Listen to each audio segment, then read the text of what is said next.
So Ukraine just quietly took back over 700 square kilometers of territory that Russia had claimed over the last year, marking the largest Ukrainian offensive of the last 2 years. Here's the deal. Russia kept making the same mistake over and over again, so eventually Ukraine just took advantage of it. This was Russian flag planting operations where they send 1, 2, maybe 3 soldiers forward. They make it through Ukrainian lines. They raise a flag to a drone overhead to show where they are. That is then sent up the Russian chain of command as verified control of that territory. But one person with the flag that often is killed or captured shortly after the video is made certainly does not translate to full control of that terrain.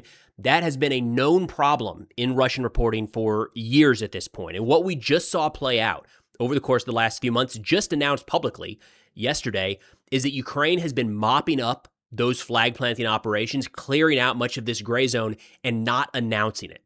What that means is the Russian troops that were forward were put in a tough spot where they were getting routed, killed, or captured by Ukrainians every single day, but they couldn't report it up the chain of command.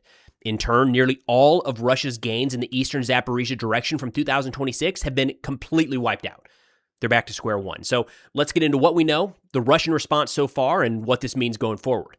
Ukrainian President Zelensky yesterday announced that from January through August, soldiers of the airborne assault forces and other units carried out an effective offensive operation in the Oleksandrivka sector. Russian losses amounted to at least 9,550 killed and more than 6,600 wounded. Ukraine's exchange fund, or prisoners, was also replenished. Over the course of the operation, 745 square kilometers of territory was liberated, 26 villages of the Dnipro, Donetsk, and Zaporizhia regions were returned to Ukrainian control. This offensive operation was carried out with precision, exactly as planned. Now let's pull up a map to give you an idea of the area we're talking about here. This is deep state map. In the southern direction, this blue territory here is all new. This is a change on the deep state map. This is all territory that is now under Ukrainian control, verified with geolocated footage released in the last 24 hours. So big chunk here. And I do want to stress that there's also reports of a similar operation happening somewhere else along the front that has also not yet been released. This also is probably a bit conservative, all things considered, because this is based off of the publicly released geolocated footage. And the 25th Airborne Brigade, as this footage came out, said, hey, just so everyone knows, where these soldiers are recorded on film is not close to where the front line is right now. As in, like, the front lines had moved past that, and this was a safe area a little ways back from where operations were currently playing out. Now, turning to some of the video footage here and the statements released by the Ukrainian military, we first have the 7th Rapid Response Corps, responsible for this area of the front, where they said units of the 7th Rapid Response Corps of the Airborne Assault Troops, operating as part of the Airborne Assault Troops group of the Armed Forces of Ukraine, are participating in a large-scale offensive operation in the Oleksandrivka direction.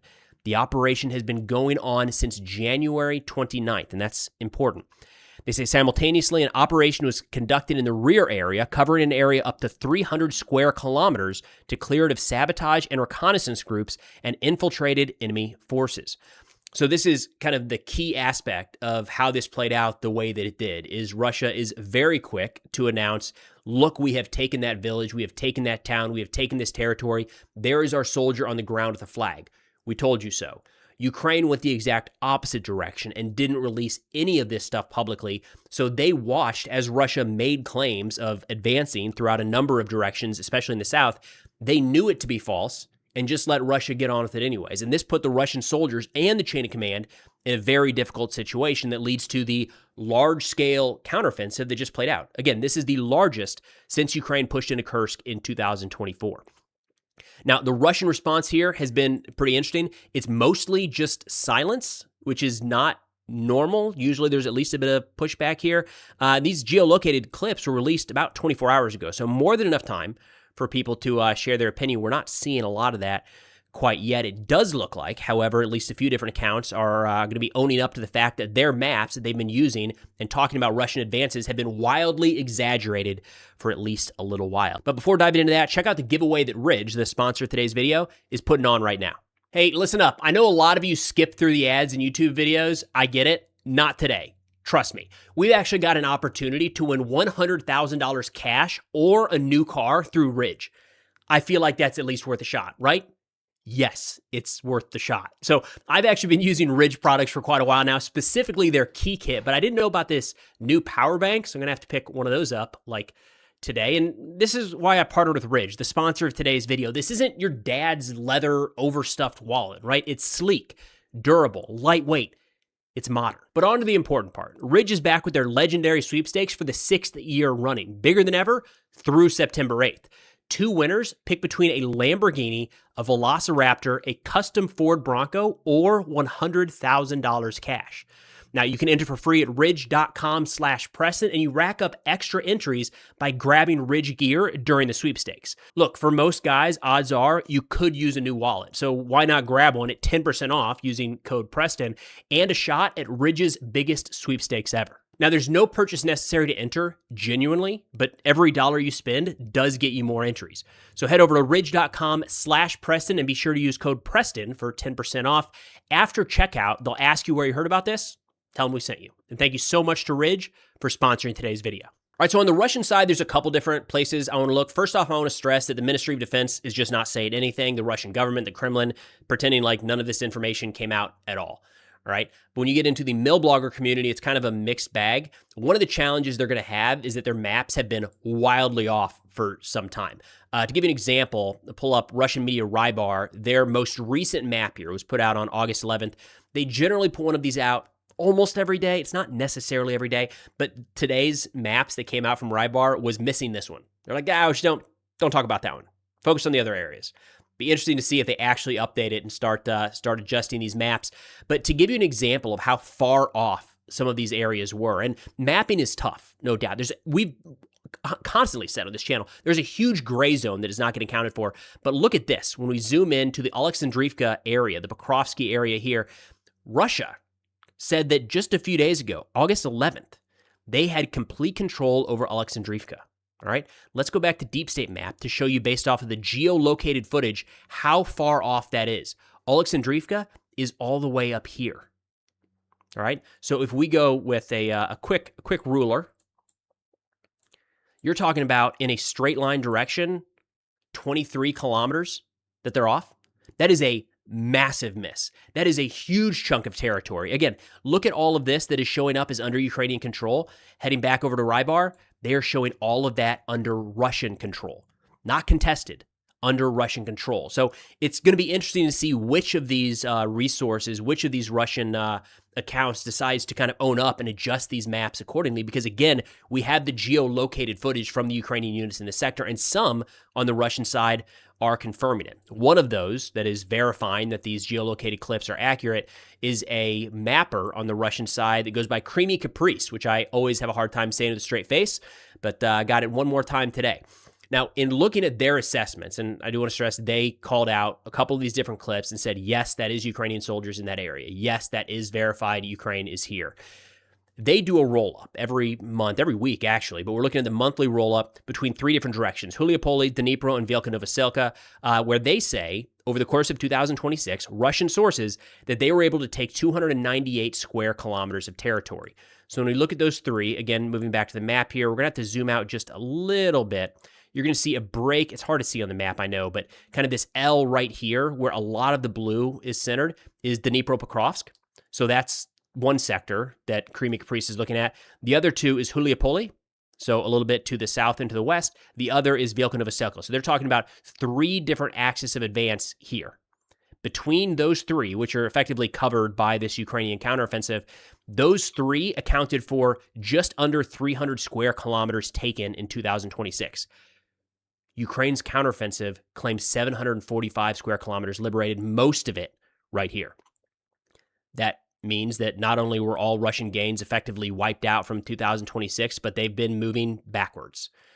All right, so another example here to show how far off some of these maps are. We'll shift over to Syriac map. This is one that generally uses a lot of Russian sources kind of at face value and plugs that in quickly. You'll see here in the same direction where we've got Pokrovsky and Alexandrivka, where they had the light yellow is territory that I believe they don't have, unfortunately, a historic way of bouncing through this map. They had all of this marked as Russian-controlled territory before these clips came out yesterday. That is so much terrain now that Russia has to fight back through and try to take again. And turning to some of the Russian assessments here, military informant said, quote, "The Ukrainian armed forces offensive in this area has been ongoing for several months, since spring, and the first signs of the enemy's progress were directly reported in as early as June. However, both Ukrainian channels and the Ukrainian general staff have consistently maintained silence about their successes, exploiting the simple truth that if a problem faced by the Russian Federation is not publicly reported, then it simply does not exist and therefore does not require a response. That is what Ukraine has been taking advantage of. It's what they did up in Kupiansk last fall. It's what they're doing again right now in Zaporizhia. The issue inside of Russia of false reports of exaggerating progress in the battlefield has been well known to everybody. Like inside of the Russian military, on their public channels, they complain about it. Russian soldiers complain about it. The mill bloggers complain about it. We see it on maps. It is a constant. It was just a matter of time until Ukraine let this play out long enough to really take advantage. And it looks like that's just what they did. Military informant said the results are important for Ukraine, not so much for the series of small villages captured, but for the fact that the Russian Federation has been pushed back from the new Donbas line, which Russian assault troops managed to break through with great difficulty a year ago. This is remember, it's going to be a breakthrough. Once you get through that area, it's clear sailing. You're going to, march to Kyiv eventually.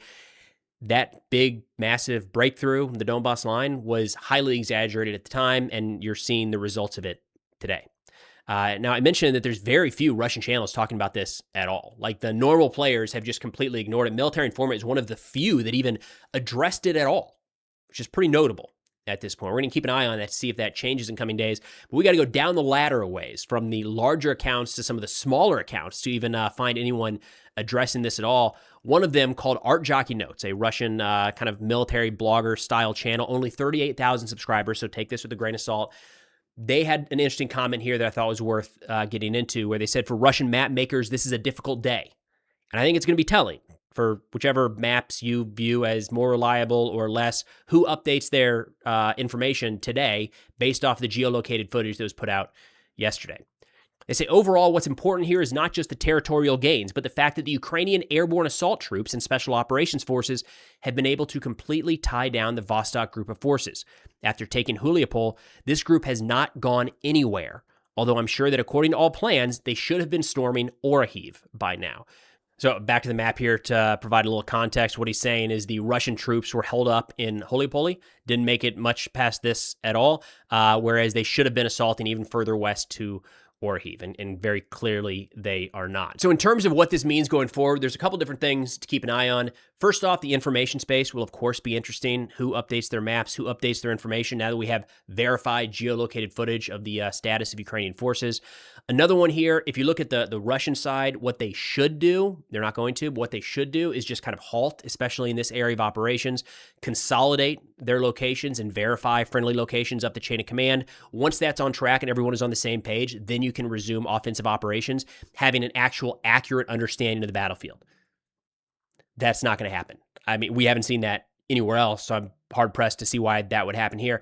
In turn, you're going to see kind of a slow, grinding shift with some of these changes. One of the first ones is likely to be a resumption or an increase in Russian aerial activity in this direction. So moving back to the map, this blue area here, so from the Russian perspective, and we'll zoom in on one specific location, it could be any one of these. Let's say there was fighting ongoing in Yanvarsky here in the last 24 hours. Russia could not call up cab strikes. They could not call up artillery. They could not call up significant support here because the response would be, I thought we already had that. So somewhere up the chain of command, that gets squashed, and the soldiers there are just on their own, having to deal with Ukrainian forces moving through. Now that this has been shown to be under Ukrainian control, it technically opens up a lot of this territory for a freer flow of large Russian munitions. Cabs, the glide bombs, maybe artillery, rocket artillery, maybe even Shaheds being used in more of a direct support role to the infantry in this area. That could be a change in the near term. Another one is the possibility of moving more Russian soldiers into this area. Again, if we go over to the Rybar map, if they're going off of this, it looks like they're advancing slow, but advancing day by day. And if the troops are continuing to advance, there might not be a request might not be seen up the chain of command. The boss might look down and say, why do you need more soldiers? You seem to be making pretty good progress. We need those guys elsewhere, maybe where the front isn't moving as fast as it is in your sector. But if that's not actually reality, first off, somebody's going to have to come to grips with that, but they're being pushed back, let alone not making progress. It's possible that Russia might prioritize this sector. I don't think they will, but it's possible they move more soldiers into this direction and try to recapture some of this terrain. My gut says they're not going to, and Donetsk over here in the east around Konstantinivka will remain the priority for the foreseeable future. Now, the biggest takeaway that I have from all of this is just we've seen substantial Russian losses in recent months and recent years at already a slow rate of gain across the battlefield. We know that that has to be taken with a grain of salt because we've seen lie after lie after lie when it comes to Russian territorial control. But it turns out those losses for territorial control are even worse than we initially thought. All right, so the Ukrainian stat over the course of the 2026 so far is that 218,000 Russian soldiers have been killed or seriously wounded. The Russian assessment is that they have gained 1,804 square kilometers. So 218,000 killed or wounded for 1,800 square kilometers. But it turns out now with this, OPSEC release, and we see all the territory that Ukraine has taken back, it's really those losses for about half the territory.